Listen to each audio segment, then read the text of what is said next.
لوگوں کو معاف کر دے, کوئی اسی کا دل دکھائے تو وہ معاف کر دے, کوئی اس کا حق مارے وہ معاف کر دے, کوئی اس کو تھپڑ مارے وہ معاف کر دے, لوگوں کو معاف کرے, ہر کسی کے ساتھ نرمی سے پیش آئے, کسی کے گناہوں کو اچھالے نہیں بلکہ گناہوں پر پردہ ڈالے.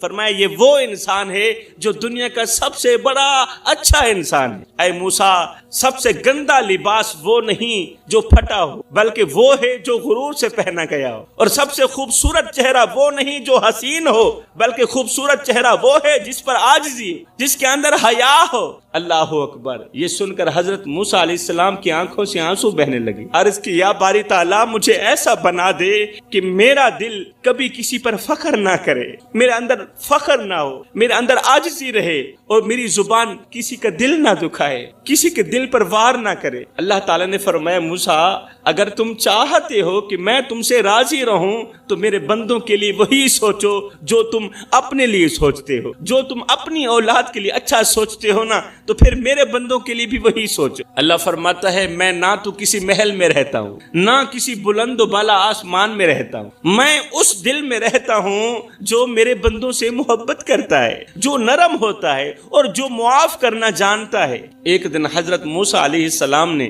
اللہ تعالیٰ سے عرض کی, یا باری تعالیٰ مجھے وہ بندہ دکھا دے جس سے تو سب سے زیادہ محبت کرتا ہے. اللہ مجھے وہ بندہ دکھا جس سے تو سب سے زیادہ پیار کرتا ہے, سب سے زیادہ محبت کرتا ہے. اللہ تعالیٰ نے فرمایا اے موسیٰ جاؤ, فلاں بستی میں ایک بوڑھی عورت رہتی ہے, بس وہ میرا محبوب ہے. ایک بوڑھی عورت رہتی ہے, وہ میرا محبوب ہے. حضرت موسیٰ علیہ السلام فوراً وہاں پہنچے, دیکھا ایک کمزور جھکی ہوئی کمر والی بوڑھی عورت چھوٹی سی جھونپڑے میں تنہا رہتی ہے, کپڑے پھٹے ہوئے, گھر میں کچھ بھی نہیں ہے, نہ مال ہے, نہ جا ہے, نہ شہرت, بس ایک چھوٹی سی چکی ہے اور ایک پھٹا ہوا جائے نماز ہے. یہ دیکھ کر حضرت موسیٰ علیہ السلام حیران ہو گئے اور عرض کی اے اماں مجھے ایک بات تو بتا کہ تیرا رب تجھے اتنا زیادہ کیوں چاہتا ہے. اماں تیرا رب تجھے اتنا کیوں چاہتا ہے, وجہ تو بتا, تو اللہ کی محبوبہ کیسے بن گئی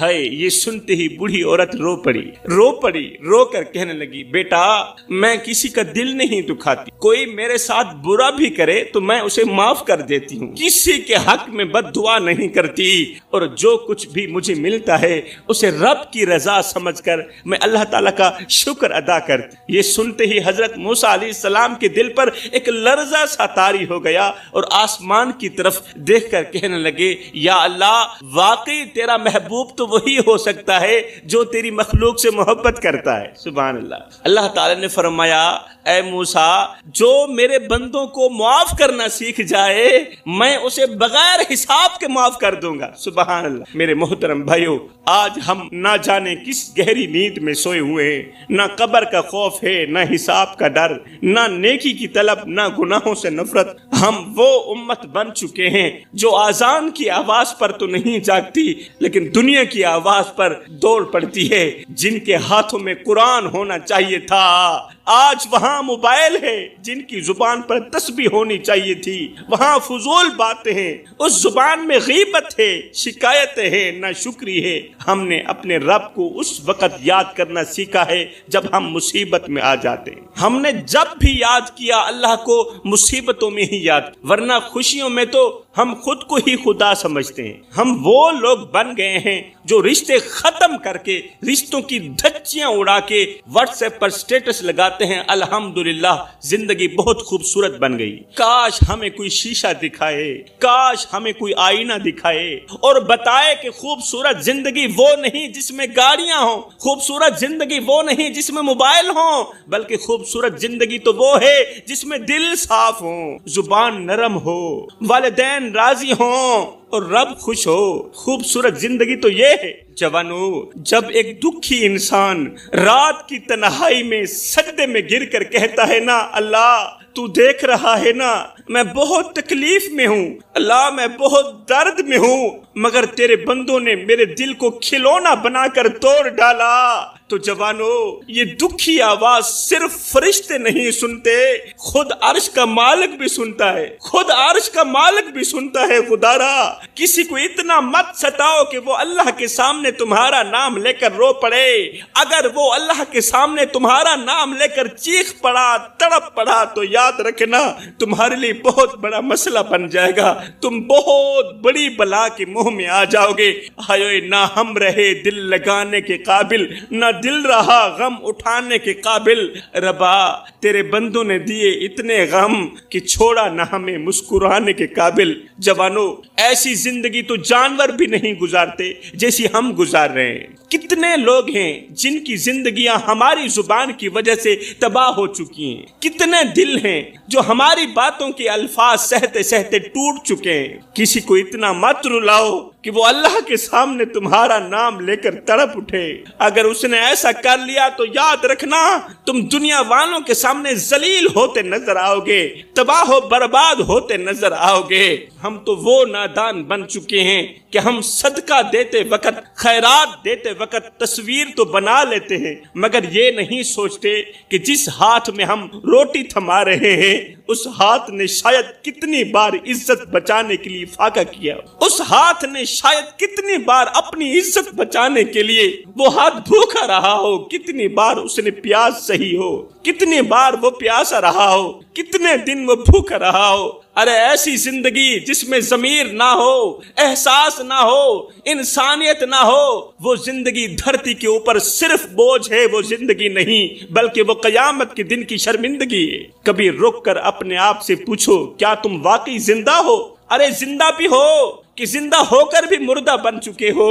ہم وہ لوگ بن چکے ہیں جو کسی کے پاؤں میں جوتی ڈال کر پہلے کیمرہ آن کرتے اور پھر تصویر کے نیچے لکھتے ہیں الحمدللہ خدمت کا موقع ملا۔ ہم تو وہ نادان لوگ ہیں، مگر ہمیں یہ احساس نہیں ہوتا کہ جس کے پاؤں میں ہم نے جوتی ڈالی اس کی عزت نفس تو ہم نے اپنے کیمرے میں دفن کر دی، اس کی عزت کو تو ہم نے اپنے موبائل کے اندر مجروح کر دیا، کیونکہ ہمیں تو شہرت چاہیے، کسی کی غیرت روند کر ہمیں تو ویوز چاہیے۔ خدارا میرے بھائیو کسی غریب کو جوتی پہناؤ مگر اس کی تصویر مت بناؤ، اسے کھانا کھلاؤ مگر کیمرے میں اس کا چہرہ مت دکھاؤ، کچھ بھی کرو دنیا کو نہ بتاؤ۔ رب کافی ہے تمہاری گواہی کے لیے، رب کافی ہے تمہیں عطا کرنے کے، کسی کو نہ بتاؤ، رب ہی کافی ہے تمہاری تعریف کرنے کے لیے۔ ایسی زندگی تو کتے بھی گزارنا پسند نہیں کرتے جہاں نہ دل میں احساس ہو، نہ زبان میں نرمی ہو، نہ آنکھوں میں شرم ہو، نہ عمل میں انسانیت ہو، جہاں رشتے صرف مفاد کے لیے ہوں، عبادت صرف دکھاوے کے لیے ہو، نیکی صرف تصویروں کے لیے، موبائلوں کے لیے ہو۔ یہ زندگی نہیں، یہ بہت بڑی شرمندگی ہے میرے محترم بھائیو۔ یہ زندگی کہاں ہے؟ ایسی زندگی گزارنا تو کتے بھی پسند نہیں کرتے۔ یہ زندگی نہیں، یہ شرمندگی ہے۔ اور یہ زندگی کے لمحے تمہارے اور میرے لیے غنیمت۔ انہی لمحوں میں کچھ کر لو، انہی لمحوں میں کچھ اکٹھا کر لو، انہی لمحوں میں خدا کی یاد اور محبت کے دیے اپنے دل میں جلا لو۔ معلوم نہیں پھر فرصت ملے نہ ملے، معلوم نہیں پھر یہ زندگی کے لمحے ملے نہ ملے۔